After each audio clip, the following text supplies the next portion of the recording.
seperti apa. Mungkin dia seorang mandor di tempat ini, atau dia kepala divisi, atau dia seorang yang mengepalai beberapa orang dan mempekerjakan.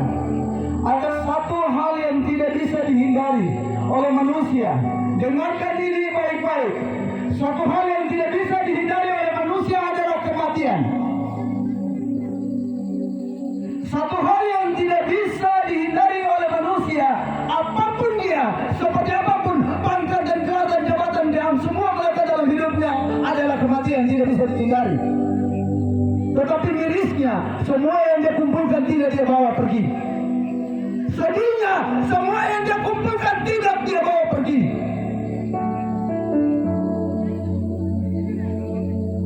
Entah dia menutup matanya dengan senyum atau tidak, atau dia pergi dalam kekhawatiran siapa yang menghabiskan harta yang bertahun-tahun dikumpulkan.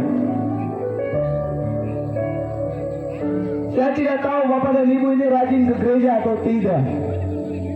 Tapi saya mau bilang firman Tuhan berkata dalam Yesaya pasal 55 ayatnya yang ke-6, carilah Tuhan selama ia berkenan ditemui.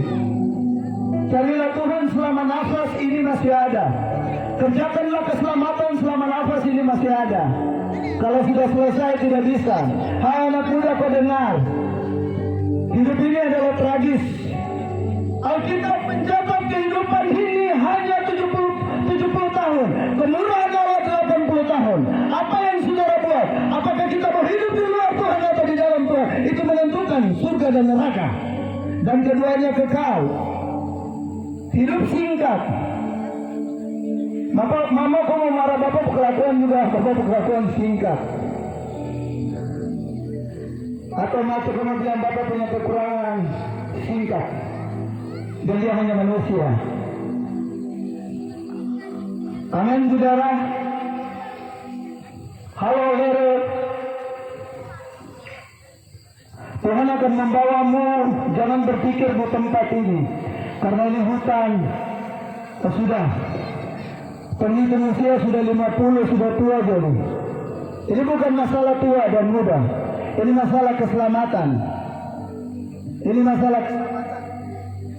Paulus di dalam Roma pasalnya yang pertama ayatnya yang ke-16 berkata begini.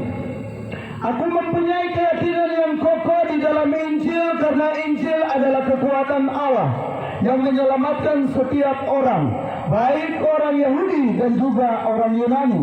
Paulus bilang bahwa Injil adalah kekuatan Allah. Dia memiliki keyakinan. Siapa bilang Paulus tidak punya masa lalu? Siapa yang bilang saudara tidak punya masa lalu? Kita semua punya masa lalu. Tetapi kita tidak bisa terikat dengan masa lalu ketika kita datang kepada Tuhan.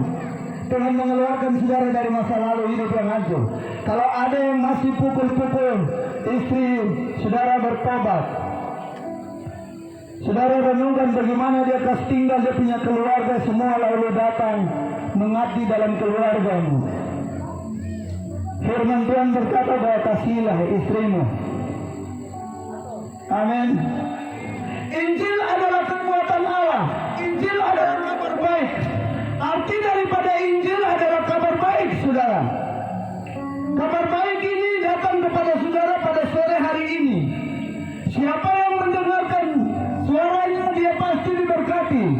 Kalau ada yang sakit tidak perlu kasih tahu saya, tidak perlu kasih tahu kami tim. Tapi ketika engkau membuka hati, Injil kabar baik akan menjadi jawaban atas sakitmu.